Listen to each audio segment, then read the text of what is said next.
Prosternés, nous confessons, tu es Dieu en ce lieu. Prosternés, nous confessons, tu es Dieu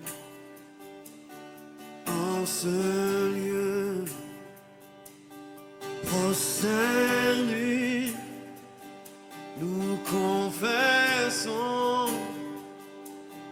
tu es Dieu en ce lieu. Prosternés, nous confessons, tu es Dieu en ce lieu. Je m'attends à toi, tu es tout pour moi. Bien-aimés dans le Seigneur, à ceux qui croient encore en Jésus-Christ, je vous salue et soyez bénis là où vous êtes. Aujourd'hui, j'ai le plaisir de partager quelque chose avec vous. Mais avant cela, j'aimerais d'abord me présenter. Je suis votre humble serviteur, le pasteur Oscar Jean Lomoto. Je vis en Allemagne. Je suis marié à maman Hortense Lomboto, et Dieu nous a bénis avec 5 enfants, 2 filles et 3 garçons. Alors aujourd'hui, je suis devant vous pour vous présenter quelque chose, parce que ça fait depuis 25 ans que je sers Dieu. Bon, moi, le détail ne m'intéresse pas, mais je sais que je suis dans le corps du Christ. J'ai travaillé au pays, au Congo, Kinshasa, pendant quelques années. Et j'ai travaillé en Allemagne pendant quelques années. Et tout cela sous l'autorité des hommes de Dieu. Et en 2016, le Seigneur m'a donné une mission particulière que je ne peux pas exercer seul, évidemment. Je vais exercer avec mes bien-aimés. Alors, j'aimerais présenter cette mission aujourd'hui parce que ça coïncide avec les jours de l'inauguration de cette mission, le 30 juin 2018. Alors, la mission que le Seigneur nous a confiée, c'est une mission chrétienne, réconciliation mondiale. C'est cette mission. Je sais que les gens vont se poser beaucoup de questions. Pourquoi réconciliation mondiale? Évidemment, c'est bien, mais cette réconciliation mondiale que le Seigneur veut nous confier, ou nous a confié la mission, bien aimé, ça concerne plus les croyants. Je n'aime pas dire les chrétiens, les croyants. Et on trouve les croyants dans des églises comme dénomination, et tout le monde le sait qu'aujourd'hui, la santé de nos églises, ou ce qui se passe dans les églises, ça dérange un peu.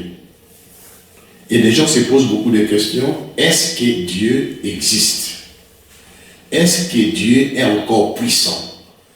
Est-ce que Dieu travaille encore comme il travaillait avant? Bien-aimé, je peux vous rassurer que Dieu existe. et Dieu travaille. Et Dieu est puissant. Et le problème, c'est quoi? C'est nous qui conduisons les églises aujourd'hui. Je ne peux pas dire tout le monde, mais certains d'entre nous ont quand même failli à leur mission. Quelle mission? La mission de gagner des âmes pour le Seigneur. Parce que la mission que Jésus nous a confiée, ce n'est pas pour gagner les chrétiens ou bien pour former les chrétiens, mais pour faire ou pour former des disciples pour le Seigneur. Bien aimé, il y a une différence entre chrétien et disciple.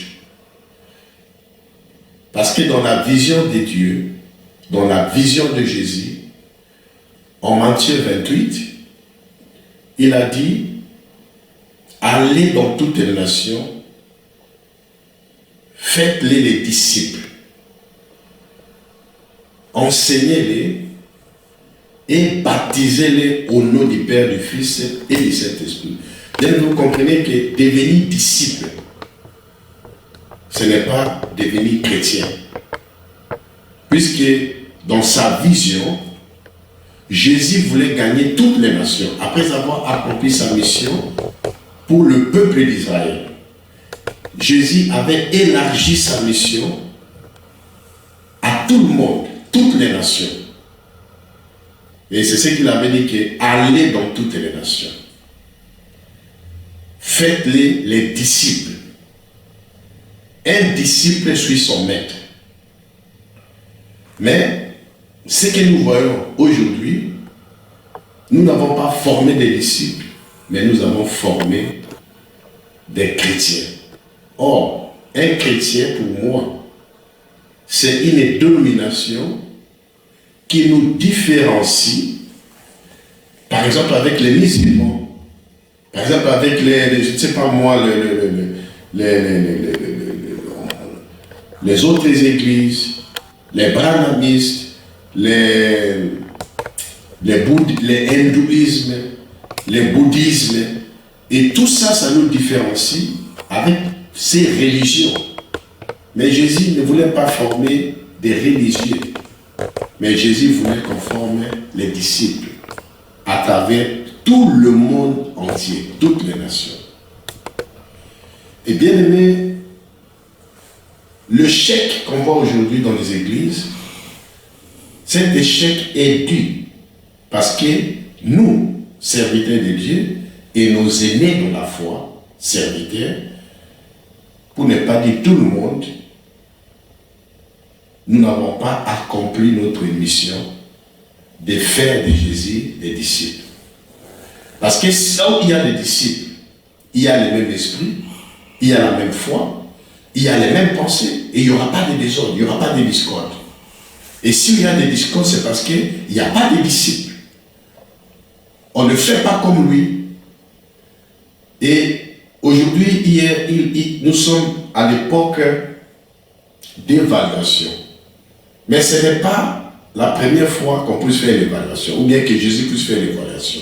Si vous voyez dans ces lettres, pour les 7 églises, aujourd'hui, il y a plus de 3000 ans. Jésus avait déjà évalué les églises.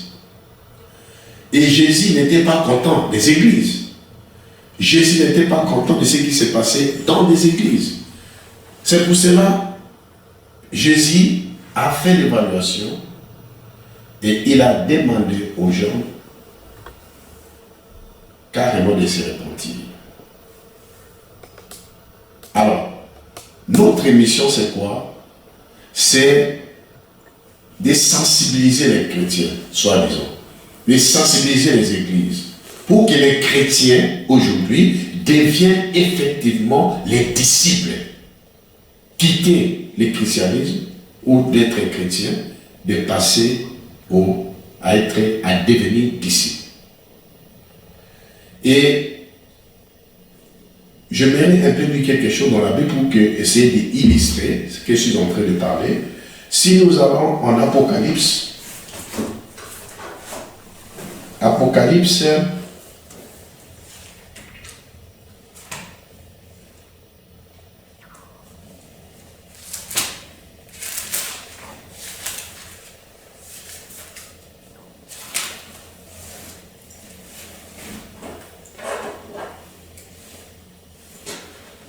voilà, Apocalypse 2. Jésus s'adresse, c'est la première lettre de Jésus à l'église d'Éphèse. Apocalypse 2, à partir du verset 1, je lis au nom de Jésus. Écrit à l'ange de l'église d'Éphèse, voici ce que dit celui qui tient les 7 étoiles dans sa main droite. Celui qui marche au milieu des 7 chandeliers d'or. Je connais tes œuvres, ton travail et ta persévérance.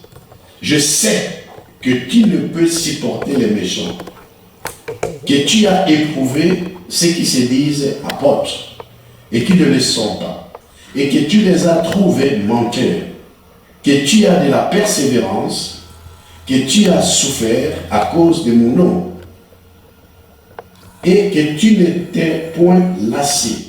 Mais, ce que je contre toi, bien aimé, tu verras qu'ici, Jésus a apprécié le travail de l'Église. Il a vraiment apprécié. Mais à la fin, au verset 4, ou à partir du verset 4, mais ce que j'ai contre toi, c'est que tu as abandonné ton premier amour. Souviens-toi donc d'où tu es tombé. Répands-toi et pratique le premier œuvre. Sinon, je viendrai à toi et j'ôterai ton chandelier de sa place, à moins que tu ne te répandes. Bien aimé, ça c'est il y a 2000 ans aujourd'hui. Bon, imaginez-vous si Jésus revient encore maintenant pour évaluer ce qui se passe dans nos églises actuellement. Quel est l'état de lieu de nos églises actuelles? C'est pour cela, bien aimé, est-ce qu'il faut continuer à créer des églises? Moi, je pense que non. Je ne dis pas que nous sommes dans la... Nous avons le monopole de cette mission, mais je suis sûr que nous sommes parmi les gens que Dieu a envoyés dans cette mission. Et pour moi, je suis convaincu qu'il est la dernière mission avant son retour. Bien aimé. On ne peut pas continuer à créer des églises au moment où ce qui se passe dans des églises ne marche pas. Et ici, Jésus veut que nous puissions nous repentir. Et bien aimé, il est temps qu'on puisse se repentir. Il est temps que les hommes de Dieu puissent se repentir. Il est temps que les chrétiens puissent se repentir. Parce que notre objectif, c'est quoi? C'est de gagner le ciel. On ne prie pas pour autre chose. On prie pour qu'on soit sauvé les derniers jours, bien aimés. Nous ne sommes que des pèlerins. C'est pour cela l'occasion vous est donnée maintenant. Dieu nous donne encore l'occasion. Et je ne suis pas en train de contredire la parole de Dieu qui dit il peut revenir demain, il peut revenir aujourd'hui. Mais je sais que comme il a donné cette mission, c'est qu'il nous donne encore même un jour, 2 jours, une année. Il nous donne un peu de temps pour que les gens puissent se repentir. Et le grand moment est venu pour que nous puissions nous repentir. Et dans notre mission, je pourrais dire que nous sommes une mission et nous ne sommes pas une église, parce que j'ai dit, ce n'est pas le temps de créer des églises. Mais nous sommes une mission dans l'église. Cela veut dire que pour nous, nous allons travailler avec tout le monde qui va ouvrir son cœur pour nous. Tous les pasteurs, toutes les églises qui fonctionnent, ceux qui vont comprendre qu'effectivement ça ne marche pas. Parce que ça ne marche pas. Mais on ne peut pas continuer à s'entêter, homme de Dieu, ça ne marche pas. On ne peut pas se voiler la face. Mais le temps est venu pour que nous puissions prendre conscience en tant qu'homme de Dieu et s'humilier. Bien aimé, il n'y a pas un grand homme de Dieu sur la terre. Il n'y a pas un super homme de Dieu sur la terre. Parce qu'aujourd'hui, il y a quelqu'un que Jésus a apprécié. Il n'y a aucun serviteur qui est grand. Plus que Jean-Baptiste. Mais même Jean-Baptiste n'a fait aucun miracle. Mais le grand miracle de Jean-Baptiste, c'était quoi? C'est d'échanger le cœur d'une personne, le cœur de païen au cœur de croyant. Et Dieu a dit, celui-là c'est un grand. Et je fais appel à tous les grands, les gens qui se disent grands pasteurs, de constater cet échec et de commencer à se repentir. Repentissons-nous, hommes de Dieu. C'est le temps de prêcher la repentance. Sauvons ceux qui sont là. Au lieu de continuer à ouvrir, sauvons ceux qui sont là. Sauvons les chrétiens. Aujourd'hui, beaucoup sont restés à la maison à cause de nous. À cause de nos messages. Le temps de la prospérité de Dieu est passé. Mais le temps est venu qu'on montre la justice de Dieu. Parce qu'il est dit, cherchez premièrement son royaume et tout vous sera donné par-dessus. Faisons de l'Église un endroit de montrer la justice de Dieu. D'enseigner les gens la justice. Faisons de l'Église un endroit que les gens vont gagner le ciel. Mais ne faisons pas de l'Église un endroit que les gens viendront pour les choses matérielles. C'est ce qui a fait vraiment descendre l'Église au plus bas niveau. Nous sommes là et je pense que Dieu va nous aider. Je sais que ce n'est pas une mission qui est facile. Je sais, il y a des gens qui vont nous bouder, il y a des gens qui vont nous critiquer, il y a des gens qui vont se croire qui sont plus grands que nous. Mais moi je vous dis qu'il n'y a pas celui qui est plus grand que Jean-Baptiste. Parce que Dieu l'a témoigné. Alors, bien aimés dans le Seigneur, tenons-nous la main dans la main. Comme je l'ai dit, nous ne sommes pas une église, mais nous sommes une mission à travers le monde entier. Dieu veut que les chrétiens d'abord puissent se réconcilier avec lui. Les chrétiens, ceux qui disent chrétiens, qu'ils deviennent les disciples bien-aimés. C'est ça la mission. C'est ça la mission. Tu es chrétien, mais pose-toi la question, ne te limite pas là-bas. Il faut passer à l'étape suivante, de devenir disciple. Un disciple, c'est quelqu'un qui fait comme Jésus. Un disciple, c'est quelqu'un qui ne pêche pas. Un disciple, c'est quelqu'un qui doit marcher selon son maître, les pas de son. Et notre maître, c'est Jésus-Christ. Bien-aimé dans le Seigneur, je ne peux pas prendre beaucoup de temps, mais j'aimerais être bref.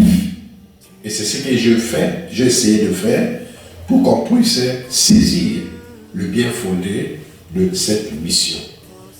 La réconciliation mondiale. De qui? Des chrétiens d'abord. Je ne dis pas que les païens ne viendront pas chez nous. Mais la première mission, c'est des chrétiens. Les gens qui sont à l'église, les gens qui prient. Dieu veut que vous puissiez vous réconcilier avec lui. En vous repentissant, ceux qui sont dans l'église. Le temps est venu qu'on puisse se repentir. Je ne peux pas lire toutes les 7 lettres. Mais vous, si vous lisez toutes les lettres, vous allez comprendre le bien fondé de notre mission. C'est là-bas que Dieu nous appelle. Je bénis le Seigneur pour ces moments merveilleux. Je bénis le Seigneur pour vos soutiens, vos prières. Je bénis le Seigneur pour vos contributions. Si vous voulez nous contacter, nous sommes là. Parce que nous avons déjà démarré.